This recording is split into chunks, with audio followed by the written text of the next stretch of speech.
an irritatingly popular hit, a sophomore slump, and near total obscurity. This band has seen them all. If you loved Flagpole Sitta but have no idea what happened to Harvey Danger after that, let's find out the truth together.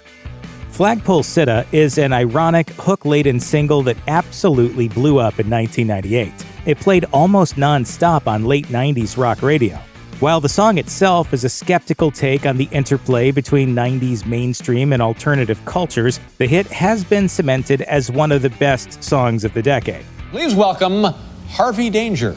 Singer, keyboardist, and co-songwriter Sean Nelson has been compared to the Smiths' Morrissey because of his tendency to write sardonic lyrics with complex double meanings. Flagpole Sitta could sound like typical 90s alt-rock on first listen, but Todd noted that the lyrics are jokes, almost parodying the genre and mocking the day's alternative music scene. In 2006, Sean Nelson described the hit song as being conscious of the fact that it is a piece of garbage in the same way that everything in pop culture is a piece of garbage. Drummer Evan Salt described the song to the AV Club as being acutely aware of the irony that counterculture musicians were being turned into products by the mainstream culture, and that the members of the culture were actively taking part in this process.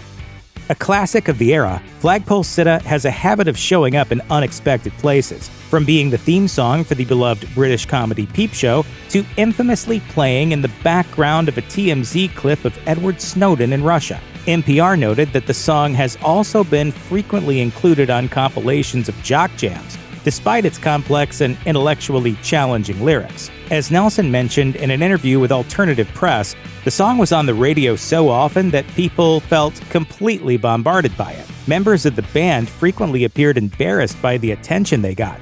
Harvey Danger's first album went gold, but Nelson told AP that the physical gold record stayed wrapped up in home storage for years. When the Globecat blog asked if he felt haunted by the success of the song, Nelson quipped, "Once every fortnight or so, someone sings part of it to me, or tells me how much they love it, or tells me how much they hate it, or asks me if it made me rich, or assumes it's the reason I'm such a success or failure in the music business. I don't necessarily run screaming from a room when it comes on. I do walk, though." Before the fame, the band started as a joke. Jeff Lynne and Aaron Huffman became fascinated by the burgeoning music scene in Seattle.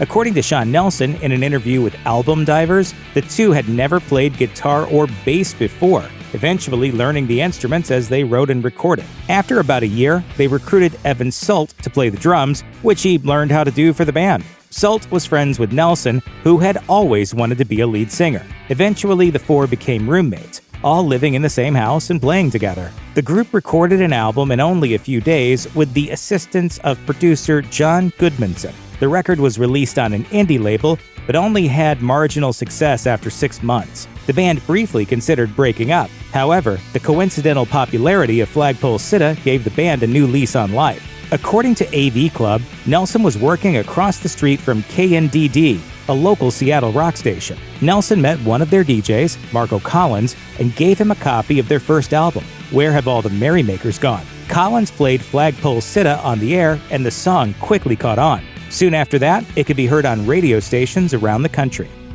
I think you've made one leap of success just even getting out on the road playing your music for people, and now it seems like it'll go to another level.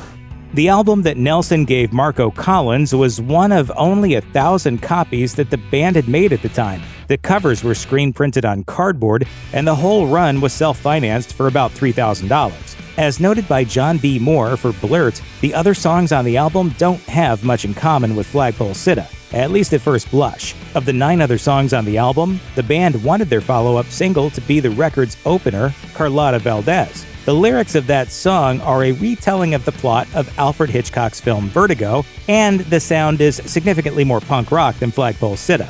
Their new label, however, selected Private Helicopter, a quasi-love song about still having feelings for an ex. The song failed to chart. We still have much more to talk about with the guys from Harvey Danger. A new record is being recorded as we speak. Harvey Danger released their second album, King James Version, in 2001. Like the preceding album, the lyrics are full of clever wordplay and literary references, set to earworm tunes with punk rock rhythms. But the band's sound was also progressing and expanding. The album includes the stripped-down fan favorite, Pike Street Park Slope, and slow-burning album closer, The Same as Being in Love. As noted by Alex Young of Consequence, record label dysfunction hurt the album's chances at widespread success. The band was all set to tour with the Pretenders, but without the much-needed assistance of their label, the tour unfortunately fell through. Though the album was well-reviewed, it went largely unnoticed by mainstream audiences. Sean Nelson stated that it was almost as if the album didn't exist. The band went on hiatus, but in Nelson's mind, they were finished. In the stretch of time between King James Version and the band's next album, Sean Nelson continued working in the music industry, writing album reviews for The Stranger. A co-worker wrote that Nelson could often be heard singing inside his office. In December 2004, the band released a new EP containing 5 songs. 2 were previously unreleased recordings of old songs, while 1 was a demo of a new song. 2 were fully realized new songs: the biblical reference-filled Plague of Locusts, and a Christmas song called Sometimes You Have to Work on Christmas. Sometimes. Though enjoyed by hardcore fans, the EP did little to revive Harvey Danger's commercial success. The band's third album, 2005's Little by Little, arrived after a long hiatus that none of the band expected to end. However, Nelson told Album Divers that during the hiatus, he felt the band's career had been left unresolved. As such, he and Lynn began meeting and talking about music again. This time, with Lynn on the piano, they developed some new songs with Huffman's help, who came in a bit later in the process. Sult had moved on, so they brought in drummer Michael Welke, among others. The album has a different sound when compared to their earlier work. One reason for this is that the songs were not quite group efforts like on previous records, but were instead chiefly written by Nelson and Lynn. The opening track, Wine, Women, and Song, deals with questions that Nelson was mulling over, like feeling old at 32. The fourth track, Little Round Mirrors, is one of the most beloved Harvey Danger songs, and Nelson referred to it in the Album Divers interview as being as close to perfect as we ever got. The promotional side of things was different this time as well. Huffman was suffering from cystic fibrosis and wasn't up for the grueling tour schedule that was required by labels at that time. Lynn determined that they should put Little by Little on the band's website for free, something that was very rarely done in 2005. They agreed that, quote, people hearing it was more important than people buying it.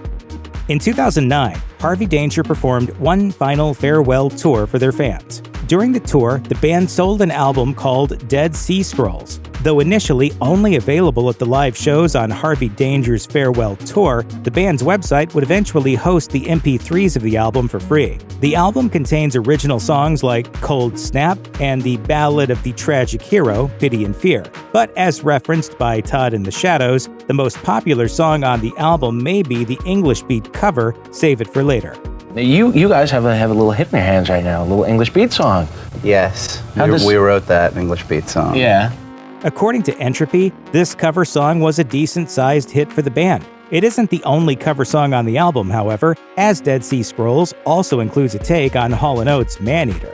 In an interview with Treble, Sean Nelson expressed his frustration that the band's story was characterized by suddenly appearing in the mainstream, only to vanish just as quickly. As he put it, Harvey Danger happened and then was just over. I was like, wait, I didn't ask for it, but I don't even get it anymore?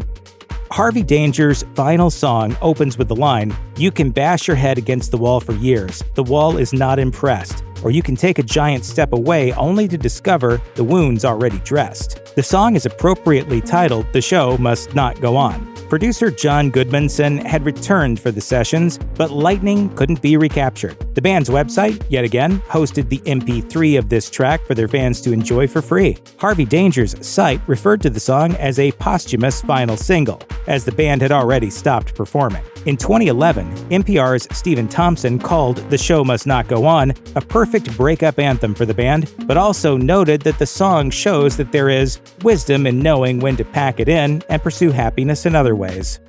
The band is often labeled a one-hit wonder due to the mainstream success of Flagpole Sitta. However, Harvey Danger has always had two kinds of fans: those who only know Flagpole Sitta and the devoted cult following that adores their entire catalog. While the forums once hosted on the band's website are no more, the band's biggest fans have relocated to private groups on social media.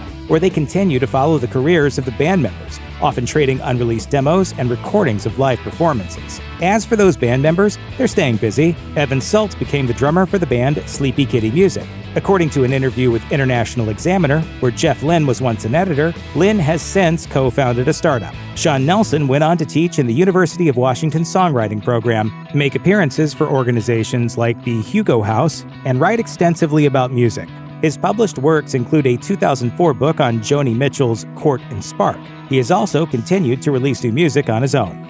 In 2013, Sean Nelson released a solo album called Make Good Choices, which was described by Really Records as smart, funny, sad, and true pop rock songs that peer into the dark corners of the culture, the psyche, and the singer himself. The album features guest appearances from Chris Walla of Death Cab for Cutie and Peter Buck of R.E.M. As noted by NPR, the album's title track acts as a kind of sequel to The Show Must Not Go On, as the lyrics mull over a relationship that is over.